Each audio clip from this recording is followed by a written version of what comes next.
على رسوله الكريم اما بعد فاعوذ بالله من الشيطان الرجيم بسم الله الرحمن الرحيم عن ابي هريره قال رسول الله صلى الله عليه وسلم لا تقوم الساعه حتى تنفي المدينه شرارها كما ينفي الكير خبث الحديد رواه مسلم.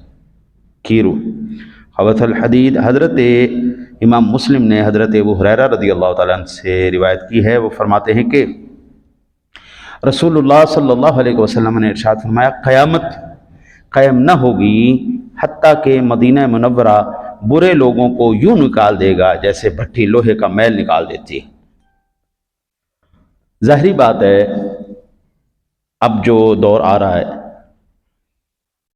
ہمارے جتنے بھی تجزیہ نگار ہیں یا قرآن و حدیث پر نظر رکھنے والے ہیں حضرات، وہ کہتے ہیں کہ اب یہ دور فتنہ دجال کے قریب ترین کا دور ہے، دجالیت کا. اور بعض ہمارے علماء کہتے ہیں کہ فتنہ دجال شروع ہو چکا ہے. نبی اکرم صلی اللہ علیہ وسلم نے فرمایا تھا قرب قیامت فتنے اس طرح نازل ہوں گے آسمان سے جس طرح بارش کے قطرے نازل ہوتے ہیں، اور بچے گا وہی جو اہل حق کے ساتھ ہوگا. آج جتنے بھی فون ہیں، جتنے بھی ٹی وی ہیں، جتنے بھی، وہ تمام کے تمام کا سیٹلائٹ کے ذریعے براڈ کاسٹ ہوتا ہے، وہ سارے اوپر سے ہی نیچے گرتے ہیں. اور آقا جی علیہ الصلوۃ والسلام نے ارشاد فرمایا تھا کوئی گھر ایسا نہیں بچے گا جس میں فتنہ دجال نہ پہنچے.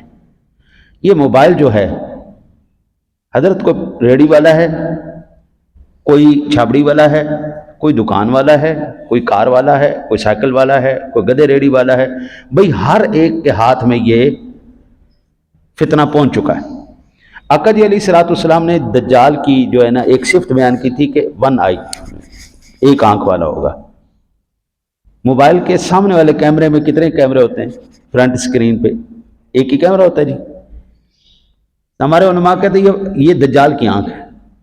یہ جو غالباً ایلون مسک ہے میرا خیال اس کا فیس بک کا مالک، ان کے اوپر جب انہوں نے کیس کیا تو انہوں نے بتایا کہ ہم جو ہے آپ لوگوں کے آوازوں کو، آپ کی نقل و حرکت کو ہم ریکارڈ کر رہے ہیں، ہم دیکھ رہے ہیں.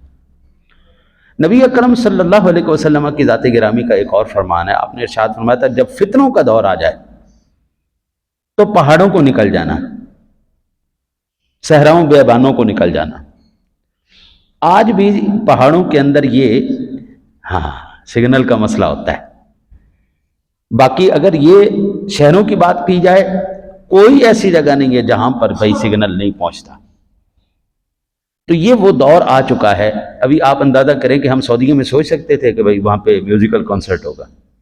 سوچ سکتے تھے؟ تصور بھی نہیں تھا کہ سعودی عرب کے اندر، اور بالخصوص وہاں پر جہاں پر قوم سمود اور قوم عاد کے اوپر عذاب نازل ہوا، وہاں پر بعین ہی اس مقام پر یہ گانوں کا پروگرام ہوگا. ہم سوچ بھی نہیں سکتے. فتنہ دجال ہر ایک گھر میں پہنچے گا، آسمان سے بارش کی قطروں سے زیادہ پہنچے گا. محفوظ وہی رہے گا جو اللہ والوں کے ساتھ ہوگا، اہل حق کے ساتھ. اور یہ پھر گندگی صرف اور صرف دو شہر ہیں جو محفوظ رہیں گے. ایک میرا آقا جی کا مدینہ اور آقا جی کا مکہ. بس یوں کہہ لیں سادہ لفظوں میں، حضور کے نانکے اور حضور کے دادکے، بھئی یہ دو محفوظ رہیں گے جی. باقی پوری سعودیہ کی کوئی نہیں لی ہوئی اللہ نے. یہ دو شہروں کے اوپر اللہ تعالیٰ کی ذات نے فرشتوں کو مقرر کر دیا.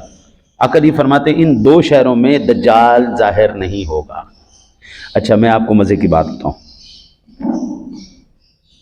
وہاں پر سعودیہ میں اب مدینہ منورہ کے اندر باہر حدود جو ہیں، مدینہ کی حدود سے باہر، اب دجال کا محل بھی تیار کیا جا رہا ہے.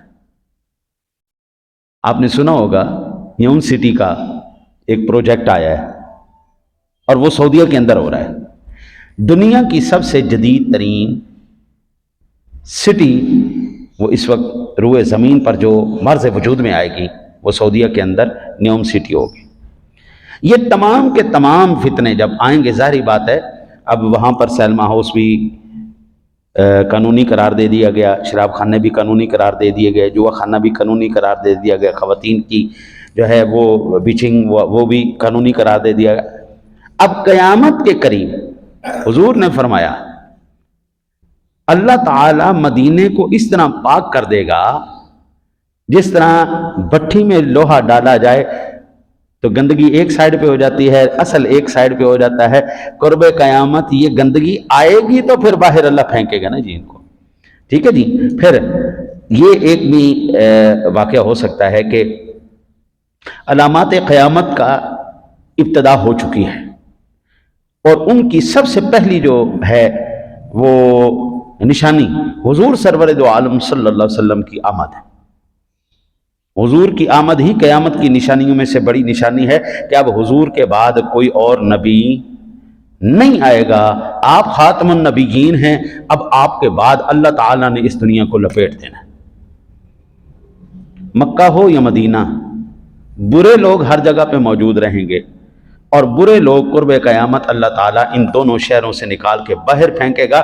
دجال کوشش ضرور کرے گا اس میں گھسنے کی، لیکن اللہ کے فرشتے اس وقت بھی، اب آپ نے یہ حدیث تو سنی ہوگی، 70,000 فرشتہ صبح حضور کے روضہ انور پہ آتا ہے، 70,000 شام کو آتا ہے، وہ درود و سلام بھی پیش کرتے ہیں، وہ حفاظت کے لیے بھی کھڑے ہوتے ہیں کہ جتنی مرضی بڑی فوج آ جائے سونے کا مدینہ گندہ نہیں ہونے دینا۔